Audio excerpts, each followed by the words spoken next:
So hey guys, I've just completed watching season 1 episode 3 of Attack on Titan. That was a nice and calm and funny episode with lots of humor and lots of new characters. Um, it was a really you know needed pause in that crazy amount of uh, awful things happening around. So to watch the reaction, check the description. There should be a link or two. Pick one, better pick the one which is recommended. Watch the video and come back here to see the discussion. To hear and see the discussion. And the discussion starts right now. So, not much happened. Not much important stuff happened, though there were quite a lot. So first of all, we saw the training, facility, and that Heath Sharding guy was he was doing the basics thing that's done in the army. He's been very rude to people. He was telling them that happy times are over and uh, they should work hard and stuff. So he was basically filtering the recruits, because you can think that you're ready, but when you're in the critical situation, at least not even critical, but close to critical situation, you might just lose it. And so he does so that are other those who are not prepared, they just leave before something bad happens to them, and that's cool for me. And there are so as far as I understood, there are two types of people who enlist in this army thing. First type of people are the ones who, like Aaron, who really saw like a lot of Titan massacre and all that, so they're willing to fight. Like they're here to become soldiers and warriors.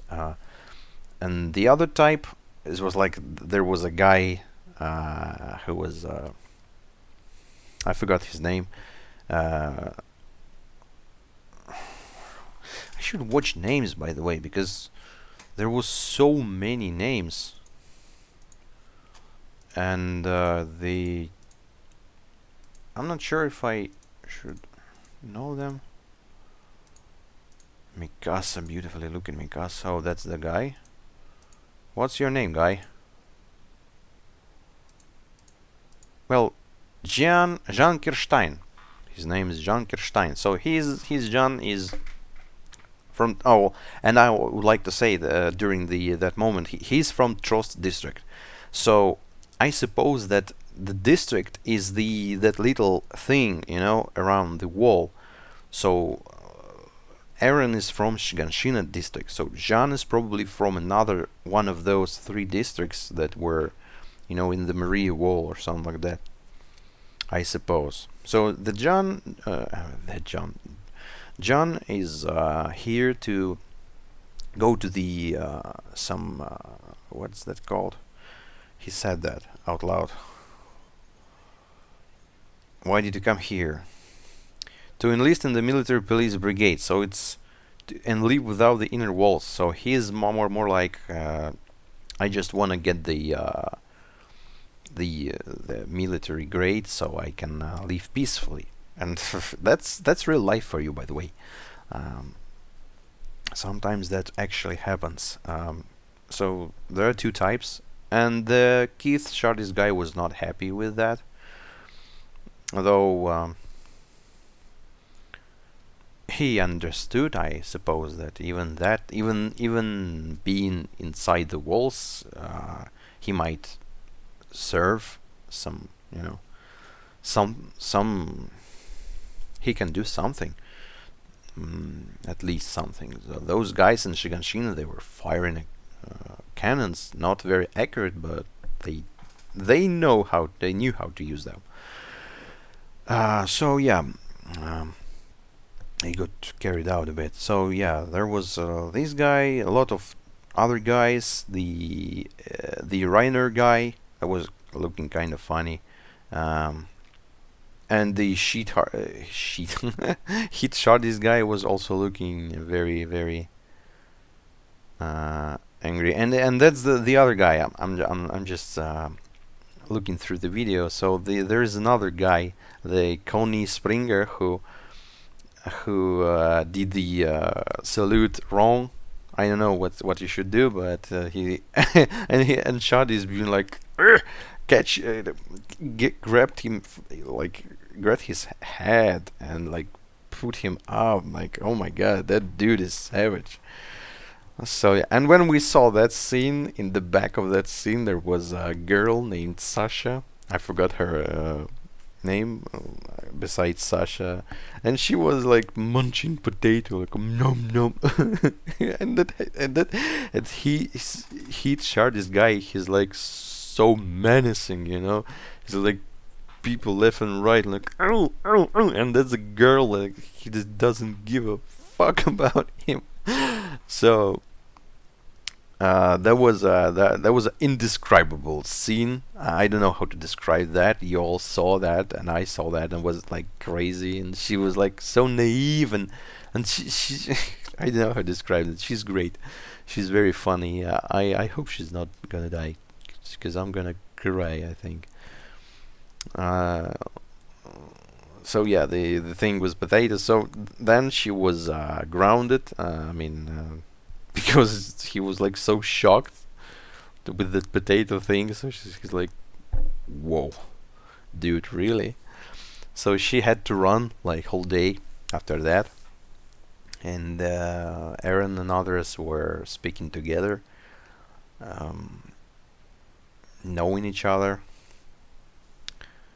Uh, Aaron was telling them, "Oh, the important stuff. I totally forgot. They called Titans. They called the first one Colossus Titan, the big red Titan Colossus. I mean, that's nice name because he's Colossus. The Colossus, like the Colossus, the Rhodos Colossus or whatever it's called, like a big ass man.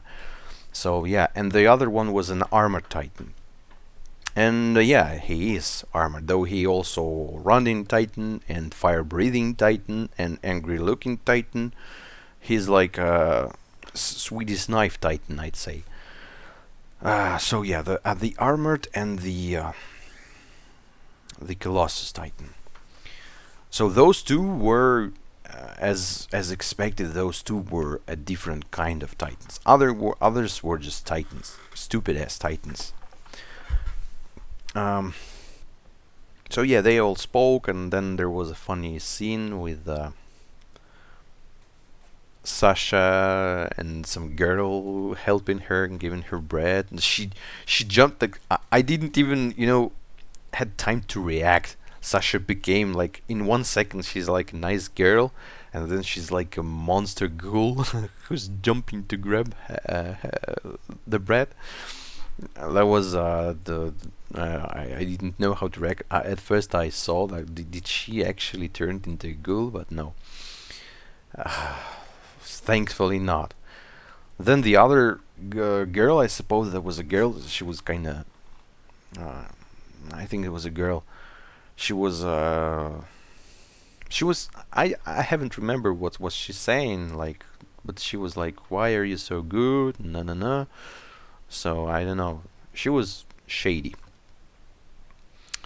but I guess she has her reasons as well, because almost everyone here is from the one way or another from the Titan invasion, I suppose, or with have some reason to be here. So yeah, that happened. Sasha left sleeping, the nap, and then the next day there were training grounds. The some things that test your balance with the gear, and everybody was like, okay. And Aaron got, as we know later on, in that he got the what's the name? What's the word? The broken stuff, the belt or something. So he basically could not balance, but he did in the end. And everybody was laughing at him, like, yeah, we were just speaking that like you're gonna kick Titan's asses, and now you can't even use basic equipment. Even Armin could do that. I'm not saying anything against Armin. Maybe he is the boss, but he always looked like the most uh, less powerful, less strong out of the three, even Mikasa. So what was next? Eren tried to find some help. Mikasa tried to help him as well. And then Sasha, and the funny scene with Mikasa and Sasha. Uh, I mean, Sasha is like she's like, as I said, like a comic relief. She's just doing some unreal stuff in this anime, I suppose, and just for the lols. Um, and then Eren tried to ask guys about that.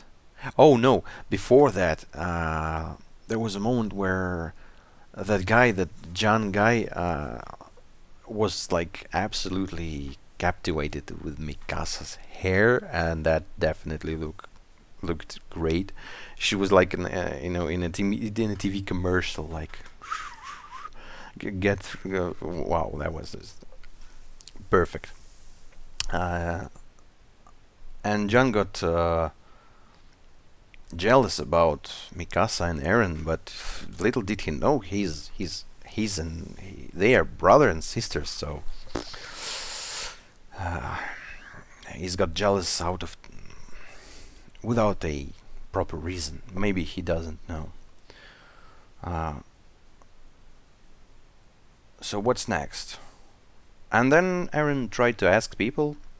There was a guy, that Reiner guy, and another guy who was from the village, another village, in the wall. So that was not in the district, that was in the wall, which was broken in the end. So they were not prepared, because the most part of the population, they were evacuated through the river boat thingies, and they were not prepared, and then just Titan came, so it was lucky for them, so they survived. The Reiner was like, why do you even, telling him that? So I don't know. I didn't get there. I didn't get that. Though anyways, then they went to the pond and they spoke about who wants what. Reiner wanted to get back to home, I suppose, that village. The other guy was talking about, I forgot his name. What's the name of that other guy? Bertold. And they were like, yeah, we're friends and stuff. So they had a nice chat. And basically, yeah, that was it. The next scene is Eren doing the impossible, balancing in the thing that's technically impossible to balance in that condition, but he did that. All people were surprised, and much more they were surprised after they knew that the thing was actually defective. And the very important thing is like somewhere here.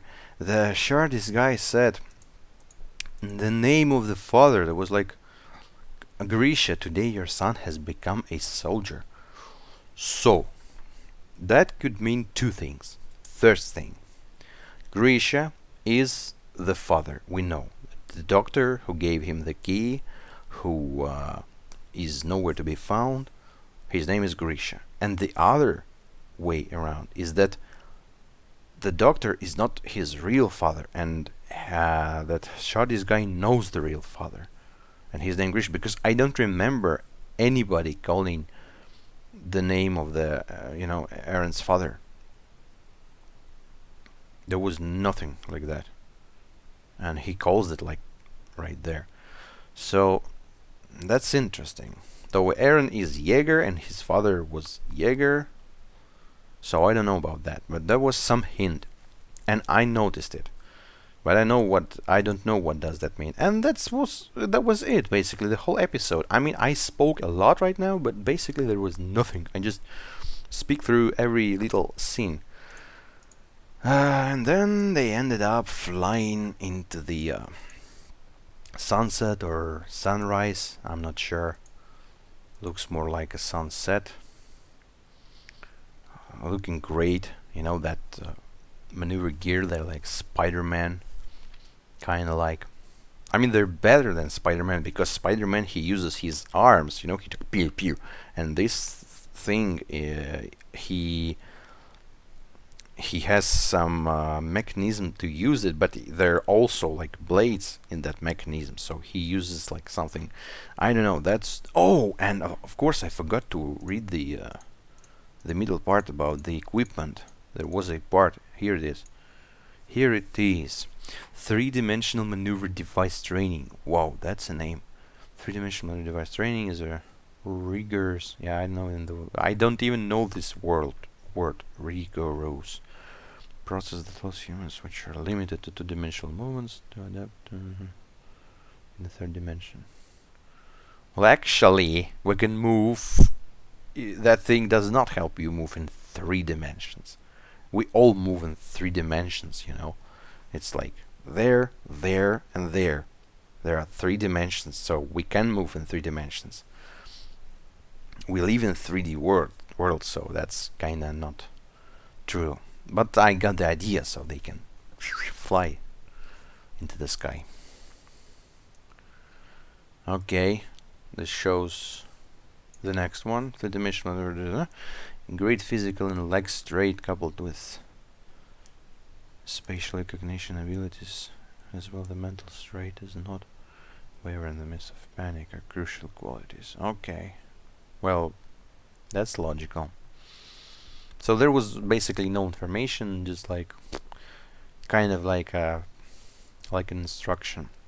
So that was basically the whole episode. Nothing happened, but it was fun, it was entertaining, and too bad I cannot continue and watch the next one, but I hope to get another 1 or 2 tomorrow. So thanks again for watching, hearing me rumble mumble. I hope you enjoyed the reaction. I do feel like I maybe speak too much, though I do understand what's happening mostly, and even if I don't, I rewatch my reaction, because I should check if everything okay when I edit the video, so I might notice something that I've missed earlier. So yeah, thank you guys very much for watching and for the support, and you're all awesome. See you in the next video. Bye bye.